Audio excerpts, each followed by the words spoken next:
What are the issues we need to think about if we're needing to draw a row of windows?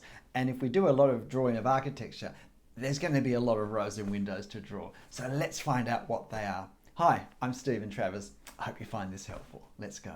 With any architectural drawing, getting those perspective lines correct is always very important. And I take therefore a great deal of effort, particularly with the first lines, to get the angle as correct as I can. And this is the method I use just with my pencil. It works in life too, just to hold it up in front of you. And here I go, getting that first line correct. Now we have to study our reference photo and get a sense of the size of the windows, particularly the foreshortening as the windows move across to the right. Foreshortening is the apparent compression of objects as they move further away, particularly at an angle. And so the windows in effect and the spaces between them get narrower and narrower as they move away, further away to the right. As well as that, though, we want to make sure we get the alignment of this first window with the perspective really nicely done, really accurate. We also want to make sure we have enough lines here on the right that indicate that the window is moving back, further back from the wall surface, that we get a nice sense of depth. And I'm particularly paying attention to the panes of glass. If I get the proportions of the panes of glass correct, then I can be fairly confident that the overall window shape is correctly proportioned. And again, with this first one, we really want to get it as correct as possible because it sets up the pattern of the windows that are to come. It sets up, if you like, it's a template.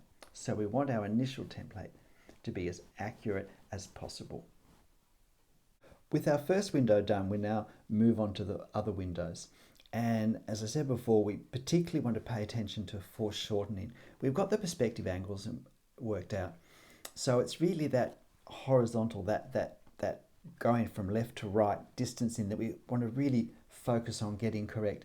The windows become narrower. Every part of the window and the spaces between them get narrower as we move across to the right.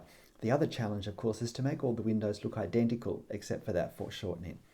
And so we need to pay attention to how we've drawn the detail so that we, in effect, draw them the same way. So we get that real sense of regularity with the features of these windows. And now we move along the row with the other two windows. We take care that we stay in our perspective lines that we've worked out.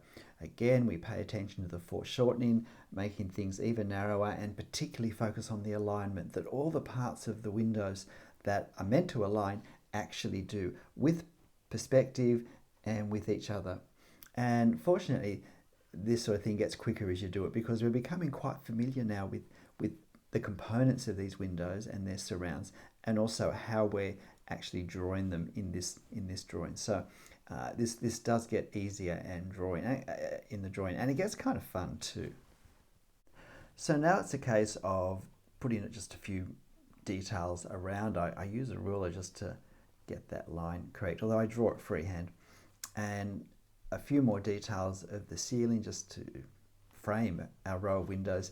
And then I'm very careless, and this often happens towards the end, and you can see these perspective lines at the top left are totally out. That angle should increase as they get higher and higher, but in fact they get shallower and shallower.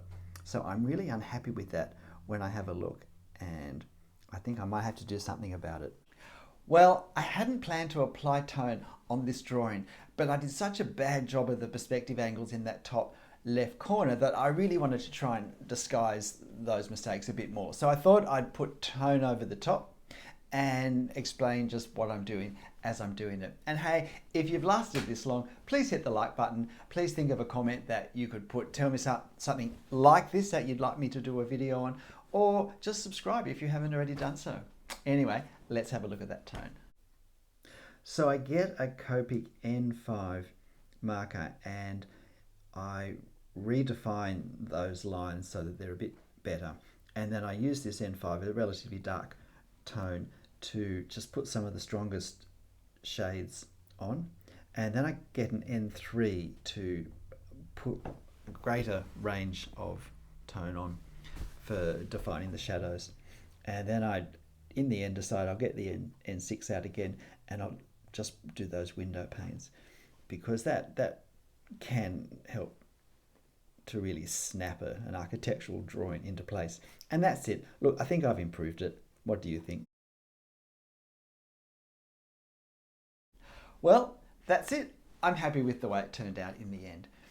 If there's a similar architectural subject that you'd like a video on, please let me know in the comments. Otherwise, I'll see you next time.